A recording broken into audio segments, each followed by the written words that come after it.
और अब हम बात करेंगे उत्तर प्रदेश के संभल की। संभल पिछले दिनों जला, अब ऐसा लग रहा है कि संभल संभल रहा है, लेकिन अचानक से कल समाजवादी पार्टी के मुखिया ने यह ऐलान किया कि प्रतिनिधि मंडल जो है समाजवादी पार्टी का वो जाएगा और वहां जो 4 लड़कों की मौत हुई है उनके परिजनों से मुलाकात करेगा, लेकिन उन्हें जाने नहीं दिया गया, प्रशासन ने रोक दिया। जिसके बाद अब समाजवादी पार्टी ने इस बात का ऐलान किया है कि मृतक के परिजन को 5-5 लाख रुपए दिए जाएंगे और सरकार से मांग की है कि 25-25 लाख दीजिए। आज इसी विषय पे चर्चा करेंगे। हमारे साथ कई खास मेहमान हैं। सबसे पहले परिचय करवा दूं, हमारे साथ जुड़ रहे हैं हरेंद्र मलिक जी हैं, समाजवादी पार्टी के सांसद हैं मुजफ्फरनगर से। हरेंद्र मलिक जी, बहुत स्वागत आपका न्यूज इंडिया पर। सर, आप जा रहे थे संभल, क्या हुआ? बीच में रोक दिया गया आप लोगों को?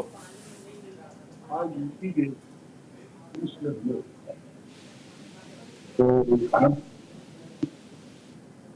हमने उन्हें कहा ये रास्ता तो मुजफ्फरनगर भी जाता है और जिस तरीके से रोका गया अकारण रोका गया। केवल मैं अकेला था कार में, मेरा ड्राइवर और मेरे जनक।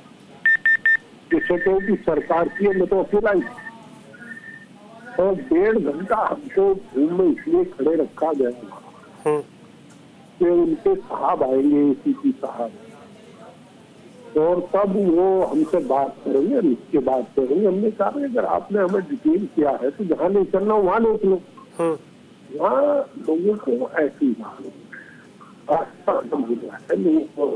तो दिक्कत हो रही है, ये ऐसा काम क्यों करते हो? कोई काम नहीं करेगा तो उनके खिलाफ मुकदमा दर्ज कर दोगे। 8-10 सब इंस्पेक्टर थे, एक इंस्पेक्टर था और काफी थी। और फिर बाद में एसीपी साहब आए, उन्होंने आकर के कहा मैं स्वतंत्र सिंह हूँ, बता जी हम परतंत्र हैं कि आप दिल्ली वापस चले जाइए। चलो तो आप पहले ही बता देते, हम पहले कर लेते काम। फिर हम दोबारा जाने की कोशिश की तो दोबारा फिर वो हमें पता नहीं था, गाड़ी हमारे पीछे लग रही है। आखिर यूटर्न लिया तो फिर उन्होंने आ गया गाड़ी अड़ा कर कहा आप ले जाओगे। ठीक है हरेंद्र मलिक जी, आ रहा हूं आपके पास फिर से। हमारे साथ देखिए कई और खास मेहमान हैं। परिचय सबसे पहले सबका करवा दूं। हमारे साथ डॉक्टर अवधेश उपाध्याय जी हैं, बीजेपी प्रवक्ता है। अवधेश जी, बहुत स्वागत आपका। मनोज यादव जी भी हमारे साथ है, समाजवादी पार्टी के प्रवक्ता है। मनोज जी, बहुत स्वागत आपका। हमारे साथ प्रियंका गुप्ता जी जुड़ेंगी, प्रवक्ता कांग्रेस की। साथ ही हमारे साथ पंडित राजेश ओझा जी हैं, राष्ट्रीय उपाध्यक्ष हैं विश्व हिंदू महासंघ के। बहुत स्वागत राजेश जी आपका। साथ ही हमारे साथ मौलाना शहाबुद्दीन रजवी जी हैं, बहुत स्वागत सर आपका। उमेश योगी जी हमारे साथ हैं, हिंदू धर्म गुरु हैं। उमेश जी, आपका भी बहुत स्वागत न्यूज इंडिया पर। अब हरेंद्र जी, आपसे ये समझना चाहेंगे कि मामला सुप्रीम कोर्ट तक पहुंचा। सुप्रीम कोर्ट ने प्रशासन को यह निर्देशित किया है कि वहां स्थिति को जितनी जल्दी बेहतर किया जाए आप लोग कंट्रोल कीजिए। जब सुप्रीम कोर्ट ने यह बोल दिया, फिर क्या जरूरत पड़ी आप लोगों को कि आप लोग संभल जा रहे? क्या हम लोगों के जाने से माहौल खराब होता है? अगर हमारे जाने से माहौल खराब होता है किसी राजनीतिक,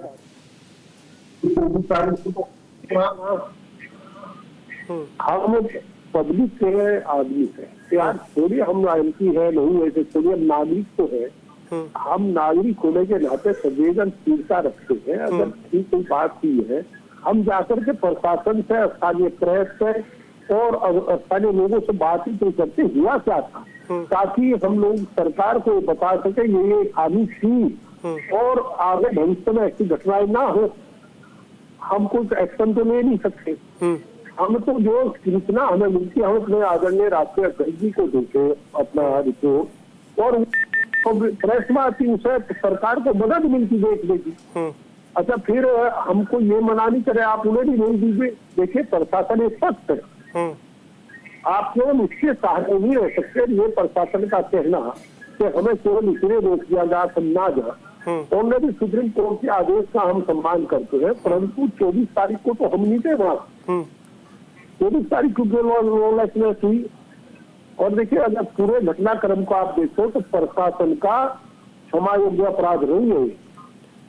19 तारीख को क्षमा योग्य अगर नहीं भी है इसमें हरेंद्र जी, मुझे बस ये समझाइएगा, पूरब से आप चल पड़े, पश्चिम से इकरा हसन चल पड़ी, दक्षिण से जियाउर रहमान चल पड़े, उत्तर से रुचि वीरा चल पड़ी, उधर से आपके बरेली के जिलाध्यक्ष चल पड़े, 163 वहां लगा दिया गया है। 2 लोग चले जाते, आपके जियाउर रहमान वहां के सांसद है, जाते लोगों से मिलके आ जाते, काम खत्म था। नहीं भाई साहब, आपको शायद ये जानकारी है, लोगों को संबल की सीमा नहीं मिले। हम लोगों को ये अगर मैं अपने घर जाना चाहूँ तो जाऊंगा तो उसी सड़क को हमसे पूछा गया कि आप संबल जाओ, यहाँ चले जाएंगे। तो हमने ये तो कहा हम जा ही रहे हैं। दूसरा एक बात मैं आपको बताऊँ, देखिए 19 तारीख को संबल के बारे में आपको सारी जानकारी है। 19 तारीख को एक आदेश हुआ है, आदेश अदालत के आदेश का ओनर सर्वे किया, सर्वे हुआ, देर रात तक सर्वे गया। 20 को कोई एक्शन नहीं, 21 को इंटीमेशन नहीं, 22 को नहीं, 23 को नहीं, 23 की रात को कैसे सूरज गिरेगा 5:30 बजे आगे। आपको मेरे से ज्यादा अनुभव होगा। आप देखिए, अगर होली दिवाली त्योहार होते हैं, ईद बकरीद होती है, दशहरा होता है, गंगा स्नान होता है, प्रकाश पर्व होता है, रविदास जयंती है, अम्बेडकर जयंती है, जो प्रोफेसर निकलता भी लोगों में संभ्रांत लोगों को बता करके बात करते हैं हर खाने में, कोतवाली में, कि भाई शांति व्यवस्था कैसे रखी है। आप सर्वे कर रहे थे, 19 के सर्वे ठीक ठाक बीतते तो फिर उन लोगों को विश्वास में लेकर कर देते। ऐसी कौन सी इमरजेंसी आ गई थी कि आप सुबह ही सुबह चले गए? पुनः कुछ तो हालात रहे होंगे भाई। हम अब हम लोगों को रोकने का सवाल, ठीक है, लेकिन बस अब एक छोटा सा मेरा सवाल, और ये आखिरी सवाल भी होगा कि सर देखिए, बहराइच में भी हिंसा हुई थी, वहां जाने के लिए समाजवादी पार्टी ने इतना जोर नहीं लगाया, वहां के लिए किसी मुआवजे का ऐलान नहीं हुआ। लेकिन अगर संभल में हिंसा हुई है, यहां मुआवजे का भी ऐलान हो गया, चारों तरफ से तोड़ तूफान मच गया कि सभी नेता पहुंच जाएं संभल। नहीं, सभी नेता नहीं जा रहे थे संभल। मैं पश्चिम का हूँ, मैं मुजफ्फरनगर से हूँ। संभल मेरे नजदीक का है। इकरा हसन कैराना से थी, रुचिवीरा मुरादाबाद से थी, वो मौलाना रामपुर से थी। हम 4 MP पे जा रहे थे, 5 लखनऊ से प्रतिनिधि मंडल आ रहा था। हमने कोई चोरी करी, और आपको पता होगा DGP साहब से बात की हमारे नेता विरोधी दल ने, जो जिनकी लीडरशिप पे जा रहे थे, कि 15 आदमियों का सदस्य प्रतिनिधि मंडल जा रहा है, आप इसमें हमें परमिशन दे दो। होगा 3 दिन के बाद चले जाइए, फिर कहा 3 दिन के बाद चले जाइए। हम तो सबको बताकर के चले, चोरी से नहीं चले। हमारा मकसद शांति व्यवस्था कायम करना, क्योंकि समाजवादी पार्टी तोड़फोड़ और हिंसा में विश्वास। हरेंद्र जी, मेरा सवाल आप टाल गए। हिंसा कोई समाधान नहीं है। मेरा सवाल आप टाल गए कि यही चीज बहराइच के लिए क्यों नहीं था? वही बता रहा हूँ, मैं बता रहा हूँ कि हम लोग वहाँ गए, हम उसी जाने का प्रयास कर रहे, केवल इसलिए कि हमें ग्राउंड रियलिटी का पता चल सके, ताकि हम सरकार को बता सके कि इस तरह हमारा मानना है देश बचेगा तो हम बचेंगे, नहीं तो हम भी नहीं बचेंगे। ठीक है सर, बहुत शुक्रिया हरेंद्र जी, वक्त आपने निकाला, बहुत शुक्रिया आपका।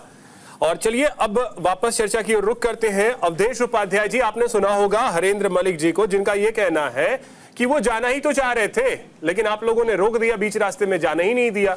क्या, क्यों नहीं जाने दिया? अभिषेक जी, ऐसे कई बातें झूठ बोली। अरे आप नोटिस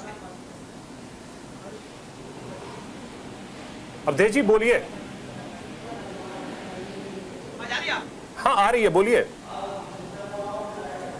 देखिए अभिषेक जी, मैं बताऊं आपको, ये खत्म हो रही है आज ये होती संविधान की न्यायिक प्रक्रिया जो धारा 163 के हिसाब से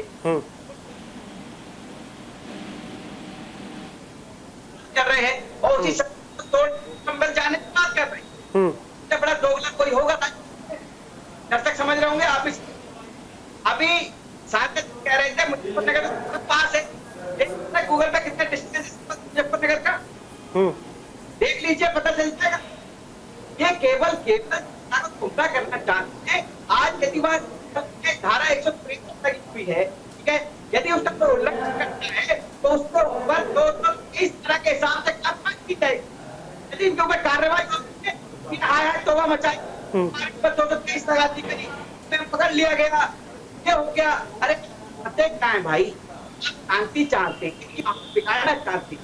एक तरफ आप अवधेश जी, थोड़ी सी ऑडियो में आपकी दिक्कत आ रही है, उसे दुरुस्त करते हैं। ऑडियो में कुछ दिक्कत आ रही है आपकी, उससे दुरुस्त करते हैं फिर आपके पास आते हैं।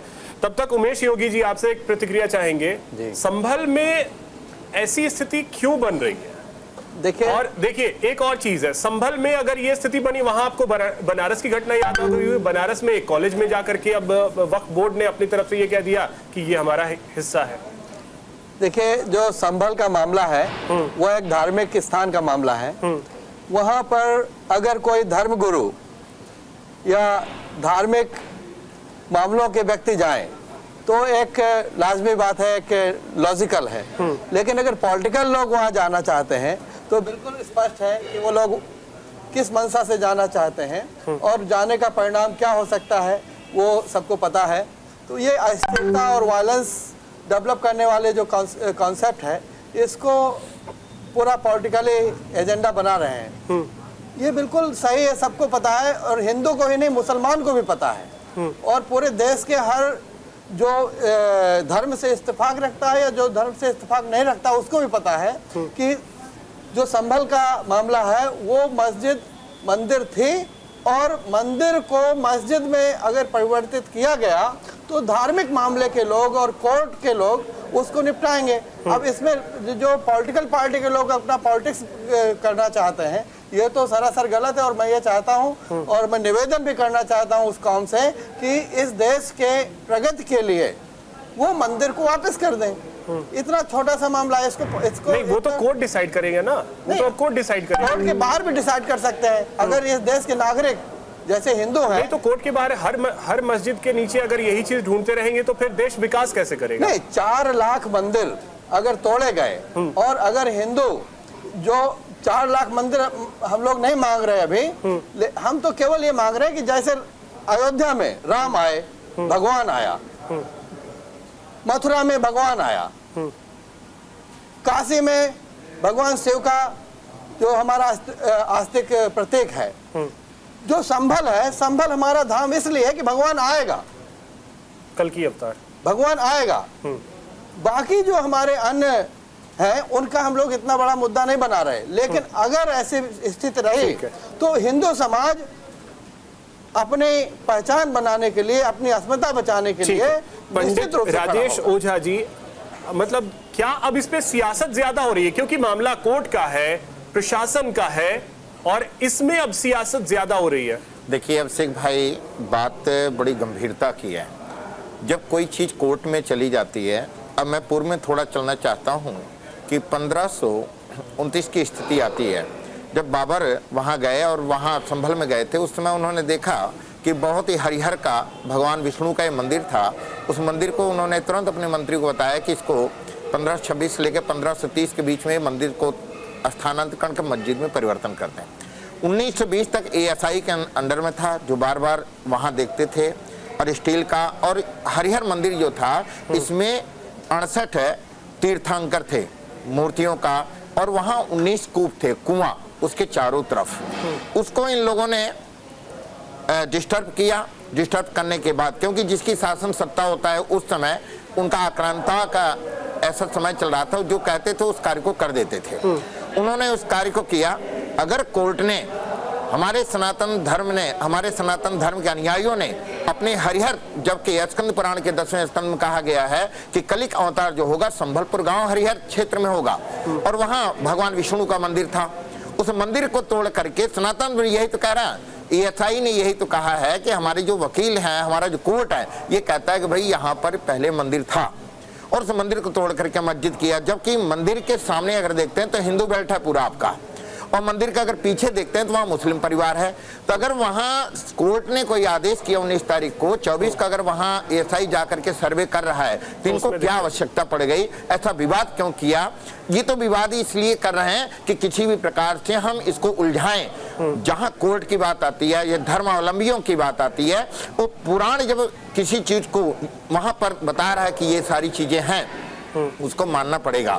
कोर्ट ने भी बार बार, अगर आपने देखा होगा कि कोर्ट में बार बार पुराणों से ही तो बताया जाता है कि पुराण में इस प्रकार से दिया हुआ है, इस प्रकार से कहा गया है। और दोनों संप्रदाय, अगर वहाँ हरिहर है, सनातन धर्म कह रहा है, पुराण कह रहा है कलिक का अवतार वहाँ पर होगा, भगवान विष्णु का मंदिर है, बताया गया 10वें स्कंद में कि वहाँ पर कलिक अवतार होगा, तो सनातन धर्म यही तो कह रहा है कि आप हमारे मंदिर को पुनः स्थानांतरण करें, आप इसको परिक्षेत्र को छोड़ दें।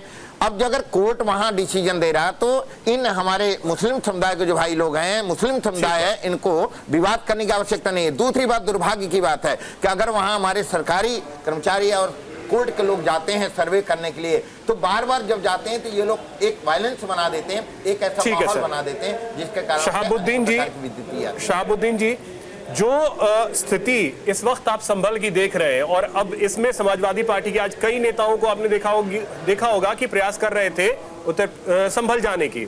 आपको नहीं लगता कि अब इसमें सियासत ज्यादा हो रही है? मामला कोर्ट से होते हुए सुप्रीम कोर्ट तक चला गया, सुप्रीम कोर्ट ने कहा है कि आप लोग हाई कोर्ट जाइए, हाई कोर्ट देखेगा। अब इसमें सियासत ज्यादा होती आपको नजर आ रही है या नहीं? देखिए, मैं आपके सवाल का जवाब मैं दूंगा, उससे पहले मैं ये बात कह दूं कि जो पंडित जी जो बातें कह रहे थे कि ये मंदिर तोड़ करके मस्जिद बनाई गई है, ये बिल्कुल गलत है, हकीकत के खिलाफ है, तारीख के खिलाफ है। 1300 कुछ में ये मोहम्मद शाह तुगलक ने ये मस्जिद बनवाई थी, ये ज़हीरुद्दीन बाबर ने नहीं बनवाई थी। ज़हीरुद्दीन बाबर ने अपने अहद में इस मस्जिद में ज़ेबाइश और आराइश थोड़ी सी, यानी जिसको पुताई रंगाई कहते हैं, वो करवाया था। पर मंदिर तोड़ के मस्जिद बनाए थे कि नहीं बनाए थे? गलत तथ्य पेश किया जा रहा है, आवाम को गुमराह किया जा रहा है, कोर्ट को जो गुमराह किया जा रहा है। अब मैं आपके सवाल के जवाब पर आता हूँ। नहीं तो ये मस्जिद बनी कब थी? क्या मतलब आप लोगों के हिसाब से इस मस्जिद का निर्माण कब हुआ था?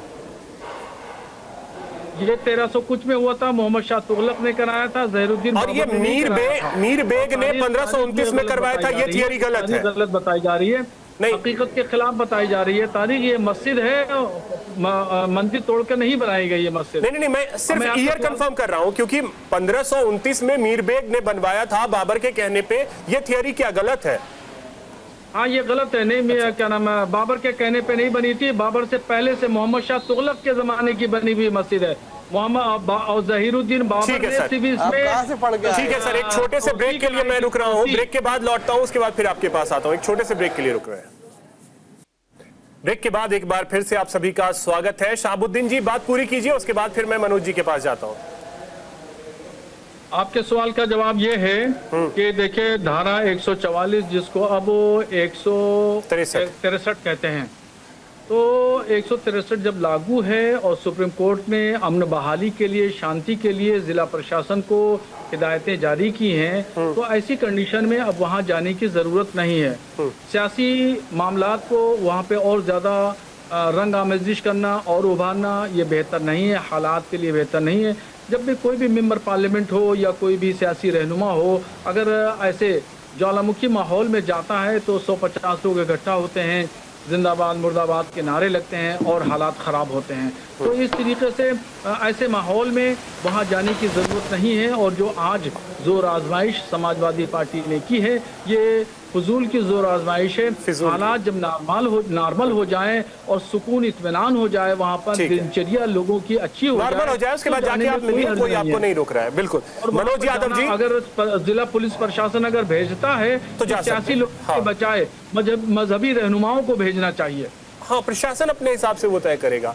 मनोज यादव जी, अब देखिए आज क्या आवश्यकता पड़ी कि इस तरीके से ऐसा लग रहा था कि संभल के चारों तरफ के बॉर्डर से सिर्फ समाजवादी पार्टी के नेता कोशिश कर रहे हैं कि संभल में घुस जाए।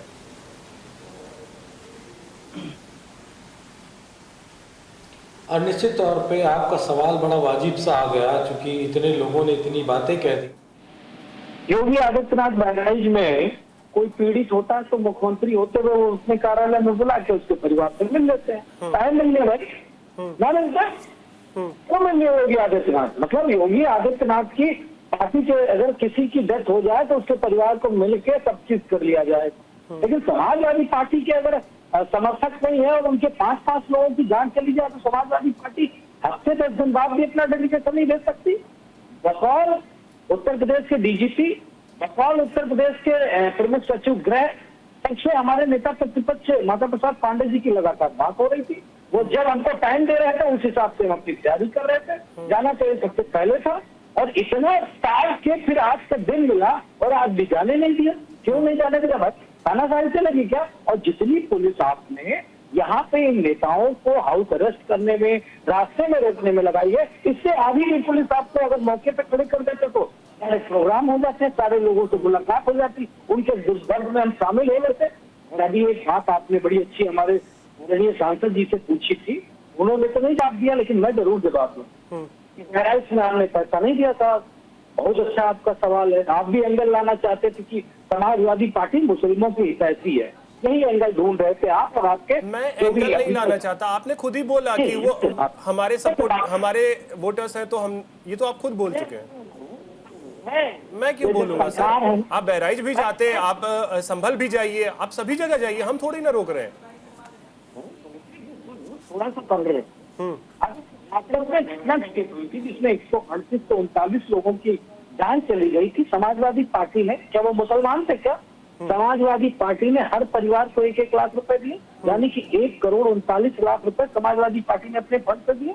वो क्या सारे मुसलमान लोग थे क्या? एंगल क्या ढूंढने की कोशिश करते। लखनऊ में एक दलित परिवार का बेटे पुलिस कस्टडी में उसकी डेथ हो जाती है, जो हिंदू ही थे, उनको 2 लाख रुपए समाजवादी पार्टी के राष्ट्रीय अध्यक्ष जी ने दिया। एक ब्राह्मण परिवार के बेटे की हत्या हो जाती पुलिस कस्टडी में, समाजवादी पार्टी ने वहां भी पैसे दिए। क्या आप समझते कौन सा एंगल ढूंढना चाहते हैं? और दूसरी बात, जो अभी कह रहे थे कलगी का अवतार है ना, है भगवान कलगी का, तो ये सब पता नहीं कौन से बुद्धिजीवी लोग हैं, इनके मालूम नहीं क्या भगवान विष्णु का कलगी का अवतार है? वो नरेंद्र मोदी के रूप में बीजेपी के और तमाम धार्मिक लोग सब कह चुके हैं कि वो तो विष्णु का अवतार, तो भगवान विष्णु का अवतार का कलयुग में 2-3 बार होगा क्या? ये बात इनको पता नहीं है क्या? हो चुका है नरेंद्र मोदी के रूप में। बीजेपी के तमाम सारे नेता और बकाया बीजेपी के तमाम सारे मानने वाले धार्मिक लोग नहीं चाहिए, तो आप लोग क्या संघी का अवतार कराओगे क्या? ये दूसरे वाले संघी गोरखपुर में अवतार नहीं चुके हैं, उनका भी अवतार नहीं हुआ है। वो सब अपना गृहस्थ संन्यास जीवन में चले आए, गृहस्थ जीवन छोड़ के, माँ बाप को छोड़, सब कुछ छोड़ दिया, तो ये किसी क्या अवतार कराओगे भाई? मतलब अवतार से भी कुछ सम्मान रखोगे। तो मतलब आपके हिसाब से कल की अवतार नहीं होगा, मतलब कल की अवतार नहीं होगा? मेरे को ये बताओ, किसी ग्रंथ में लिखा कलयुग में कल भगवान विष्णु के 2 अवतार होंगे क्या? नहीं, 2 अवतार, अभी अवतार हुआ कहाँ है? अभी कलयुग के तो 5,000 साल ही हुए हैं। आप स्कंद पुराण का 5,000 साल ही तो अभी हुए हैं, और कलकी का अवतार संभल गांव है उसके जो होना अंदर, और है हरिहर मंदिर का भी आखिरी फेज में होना है, अभी थोड़ी आप अवतार एक बार स्कंद पुराण का 10वें अध्याय का स्वाध्याय कीजिए प्रभु जी। ठीक है, ठीक है मनोज जी, आते हैं फिर से। अवधेश जी, मेरी बात नहीं, हाँ ठीक है, जल्दी से सर। मजाक बना रहा है उन लोगों का जिन्होंने कहा कि भगवान विष्णु का अवतार है नरेंद्र मोदी से। ये नरेंद्र मोदी जी का भी मजाक बना रहे हैं और तमाम सारे साधु संतों पर ये मजाक आपके टीवी चैनल पे मेरे अवतार है, इन्हीं को कलियुग का अवतार समझा दे। वो नहीं अवतार होगा कलियुग में, याद रखिएगा। ठीक है, अब अवधेश जी बोलिए। देखिए अभिषेक जी, पहला मैं आपको बताऊं, जो अखिलेश यादव आने की बात करते हैं, अखिलेश यादव आज को तोड़ने की बात करते हैं, तो न्याय। अरे इनकी आवाज नहीं सुनाई पड़ रही भाई, इनको बंद कर, आपको दूसरे व्यक्ति से बुलवाओ, इनकी आवाज नहीं आ रही, क्या बोल रहे हैं? दुरुस्त करवा रहे हैं, बोलिए अवधेश जी। ठीक है जी, आवाज आ रही है अभिषेक जी? आ रही है, बोलिए। जो संविधान को बचाने, मनोज यादव जी आपको सुना सकते, मनोज जी यहाँ आपको सुनने कोई नहीं आया है। मनोज जी रिलैक्स हो रही है, दंगल नहीं है। मनोज जी प्लीज, पार्टी का मंच नहीं है। मनोज जी, और एक चीज देखिए, एक चीज मनोज जी, पर्सनल कमेंट्स नहीं, इंडिया का मंच है। हाँ, तो वही मैं कह रहा हूँ कि और न्यूज इंडिया के मंच पे जितना सम्मान मनोज जी आपका है, उतना ही सम्मान अवधेश जी का है, तो प्लीज पर्सनल कमेंट पे नहीं है। अब बोलिए अवधेश जी। आपके पास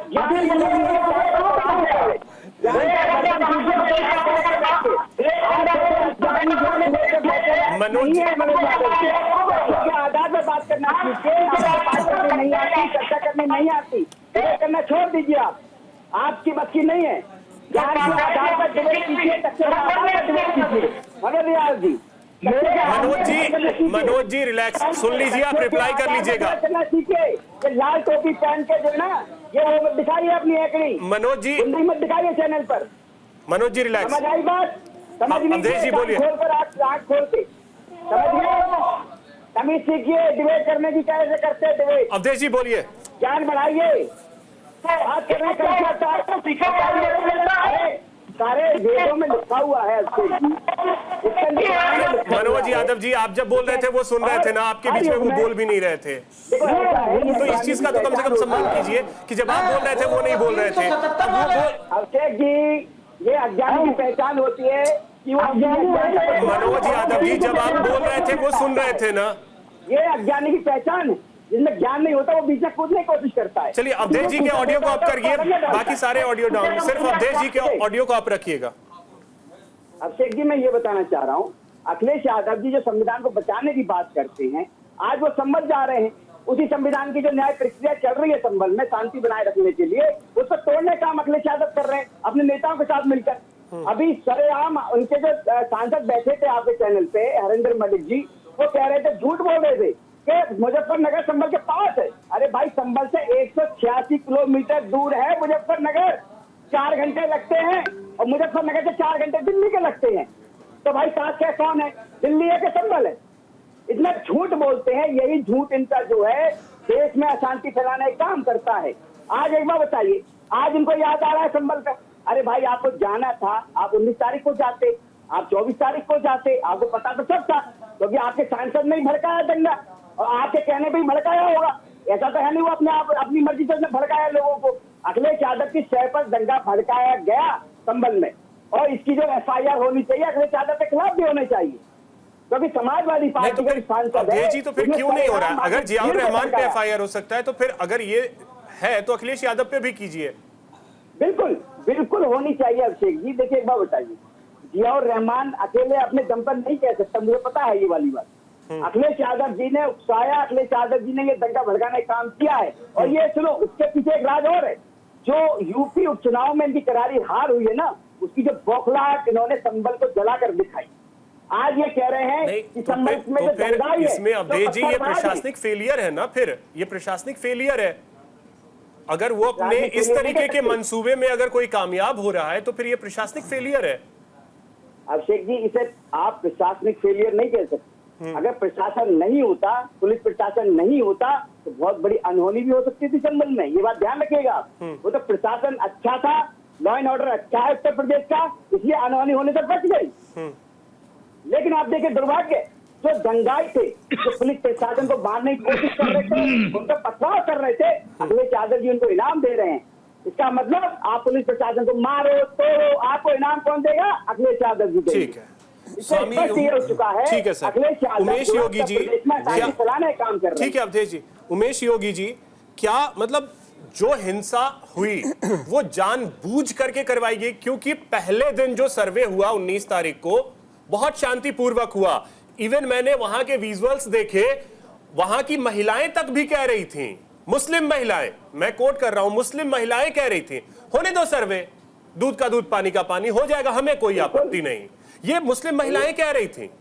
दूसरे दिन भी जो सर्वे हो रहा था, जो पत्थरबाजी जब शुरू हुई, तो मुस्लिम महिलाएं कह रही थी कि ये दूसरे मोहल्ले के आए हुए लड़के हैं, ये बाइट है मुस्लिम महिलाओं की। और वो पुलिस वाले के साथ खड़े होकर के ये कह रही थी कि आप रोको इनको। पुलिस वाले भी ये कह रहे हैं कि ये पत्थर मारते जा रहे हैं, रुकते नहीं है। क्या आपके मोहल्ले के? महिलाएं कह रही नहीं, ये दूसरे मोहल्ले के। तो देखिए, वहां दूसरे मोहल्ले के लोग भी पहुंचे थे। इसका मतलब, पहले तो हम एक बात कहना चाहेंगे, बड़ा सिंपल, हमारा एक शास्त्रीय वाक्य है, सर्वम खल इदम ब्रह्म। तो मैं कहूँगा कि मनोज जी के अंदर भी वही ब्रह्म है जो नरेंद्र मोदी जी के अंदर है, और जो हमारे अंदर है, और जो आपके अंदर है। तो अगर ये कहते हैं कि नरेंद्र मोदी भगवान का अवतार है या नहीं है, तो मैं तो मनोज जी को भी भगवान का अवतार मानता हूँ, है ना। और ये तो कोई इसमें ऐसा नहीं, करो प्रणाम जोर जुग पानी, सिया राम मैं सब जग जानी। तो हम लोग तो ऐसे लोग हैं, शांति प्रिय लोग हैं। दूसरा, जो पार्टियां अगर देश का विकास चाहती हैं, या जो समाज देश का विकास चाहता है, तो देश को शिक्षित बनाने के लिए वो बताए कि उन्होंने क्या किया। एक समूह के करोड़ों लोग शिक्षा, जो मौलिक शिक्षा है, जो कॉमन एजुकेशन है, उससे वंचित होकर के, और जो रिलीजियस शिक्षा के तक रह जाते हैं, उस पर उनको काम करना चाहिए। जो बेचारी माँ बहनें जो धूप के दर्शन नहीं कर पाती, जिनको जो है स्वच्छंद हवा नहीं ले पाती, जो बेचारे जो है जानवरों से भी अधिक तरह से जो कंट्रोल में रखी जाती हैं, उन पर उन्होंने क्या किया?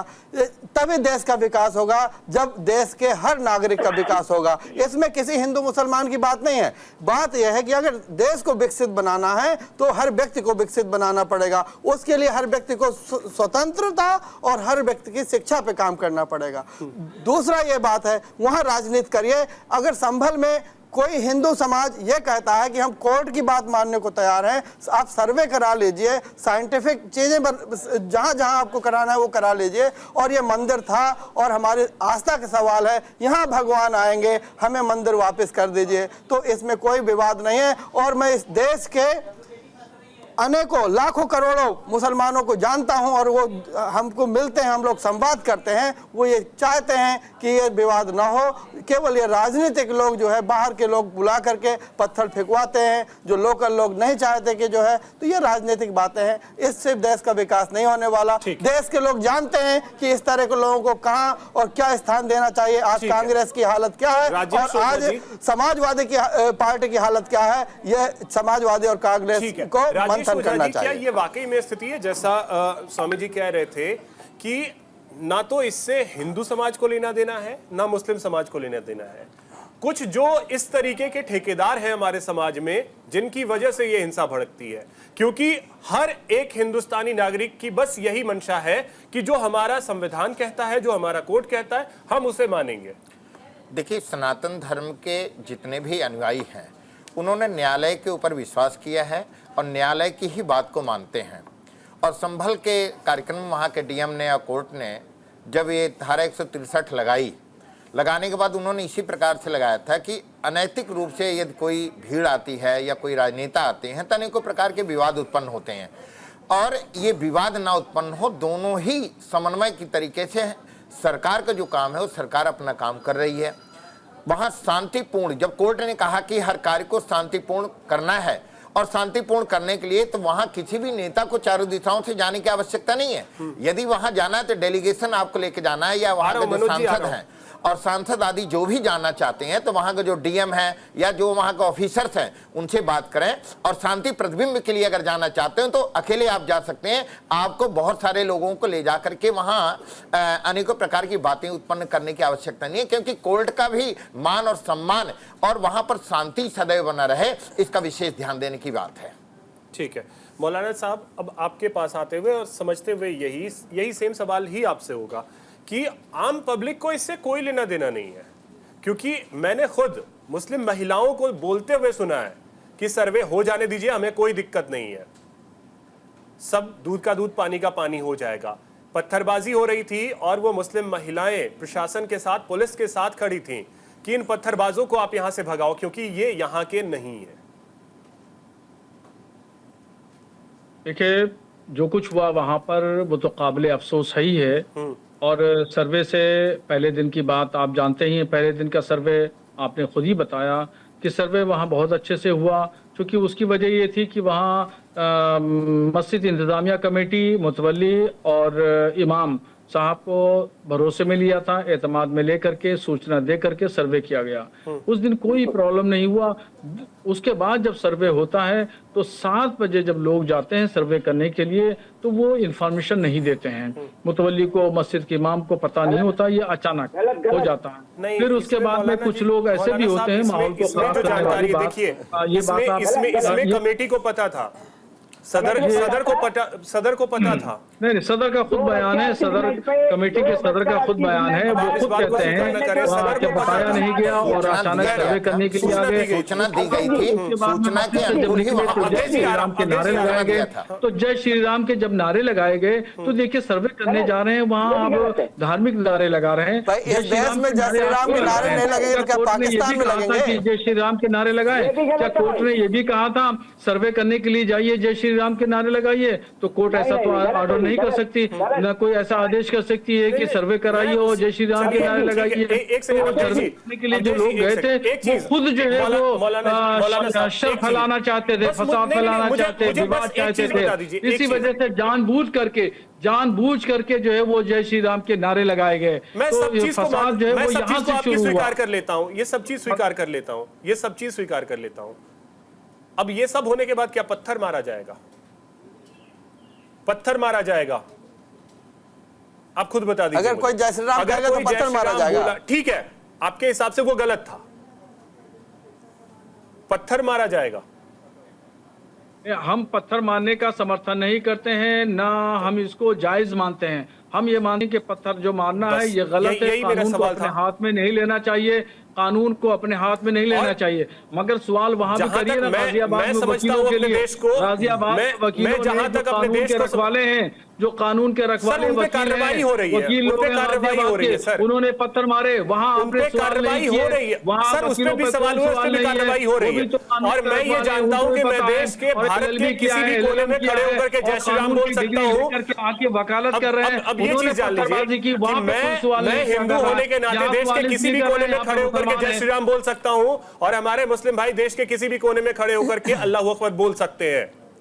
हमारा देश वो है, हम उस तरीके से चलने वाले हैं। लेकिन अगर अल्लाह अकबर बोलने पे कोई हिंदू पत्थर मारता है वो भी गलत है, और अगर जय श्री राम बोलने पे कोई मुस्लिम भाई अगर पत्थर मारता है वो भी गलत है। इस चीज को खुल करके बोलना होगा और इस चीज को स्वीकार करना होगा, तभी जाकर के जो गंगा जमुनी तहजीब की बात होती है वो बना रहेगा। अब बोलिए मनोज जी। आ रहा हूं अवधेश जी। मनोज जी बोलिए। जिस तरीके से एलिगेशन लगाए जा रहे हैं और मैं ये जानना चाहता हूं कि लॉ एंड ऑर्डर क्या कर रहा था, एक। दूसरा, समाजवादी पार्टी पे इस तरह के आरोप लगा के आप क्या जताना चाहते? एलिगेशन के नाम पे जो आज आरोप इस पे लगाए जा रहे हैं, 2017 से अब तक लगभग 8 साल हो चुका है। समाजवादी पार्टी उत्तर प्रदेश के पूरे जिलों में हर जगह पे डेलीगेशन भेजी है, और जो आर्थिक मदद हो सकती है, जो मानवीय मदद हो सकती है, उसको करने का प्रयास किया। कहाँ पे समाजवादी पार्टी ने भी समाजवादी पार्टी का डेलीगेशन दिया, हर जिले में डेलीगेशन, हाथरस में भी डेलीगेशन दिया, गोरखपुर में भी उन बच्चों का जो बच्चे ऑक्सीजन की कमी से मर गए थे, उन बच्चों के यहाँ भी डेलीगेशन दिया। बहराइच में कौन सा डेलीगेशन पहुंचा था और डेलीगेशन में कौन कौन थे मनोज जी? बहराइच में कौन सा डेलीगेशन पहुंचा और कौन कौन से लोग डेलीगेशन में थे? आपको नहीं पता है क्या? नहीं, जानकारी में नहीं है इस वजह से। नहीं, आपकी जानकारी के लिए नहीं, लेकिन समाजवादी पार्टी ने अपने नेताओं का हर जगह जिले के नेताओं के साथ, प्रदेश के नेताओं के साथ भेजा है डेलीगेशन। मैं ये बात जानना मैं वही तो नाम ही पूछ रहा हूँ, मैं नाम ही तो पूछ रहा हूँ कि कौन कौन से लोग थे डेलीगेशन में। मैं ये कह रहा हूँ कहाँ जाने, किस डेलीगेशन में आपसे दबाव करा दिया, एक नाम बताइए मुझे, तो मैं जानू की इस तरह का आरोप लगाया जा रहा है। और जो बातें आज कही जा रही टीवी चैनल पे, एक बात याद रखिएगा, मैं ईश्वर में बहुत इन लोगों ने समाजवादी पार्टी को बदनाम करने की चेष्टा की है। ईश्वर उन सबको देखेगा।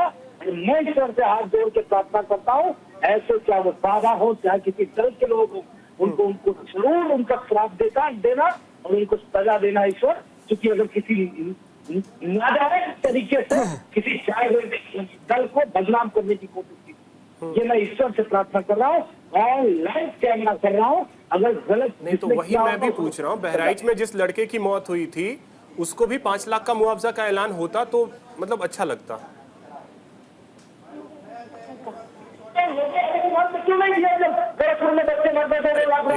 फिर वही सर, इसीलिए आप गिनाने लगते हैं। मैं आप गिना रहे थे, इसी वजह से मैंने पूछा कि 5 लाख अगर उस लड़के को भी दिया जाता, उसके परिजन को, तो वो भी अच्छा लगता, क्योंकि उसके घर को भी जब हमने देखा तो घर वो झोपड़ी जैसा था। Please sir, please. फिर वही सर्टिफिकेट देना जो शुरू कर देते ना, सर्टिफिकेट नहीं चाहिए होता है। मैं सवाल सिंपल पूछ रहा हूं, अगर बीजेपी को लेकर के सवाल है तो सवाल आपके लिए भी है, सवाल दोनों के लिए है। और प्रशासनिक फेलियर था, ये मैंने अवधेश जी से भी पूछा, तो ये कम से कम सर्टिफिकेट जो है ना वो कम से कम मत दिया कीजिए। ठीक है अवधेश जी, अब देखिए। हाँ मनोज जी बात पूरी कीजिए। केंद्र ने आगे क्या नहीं किया उत्तर प्रदेश के? हम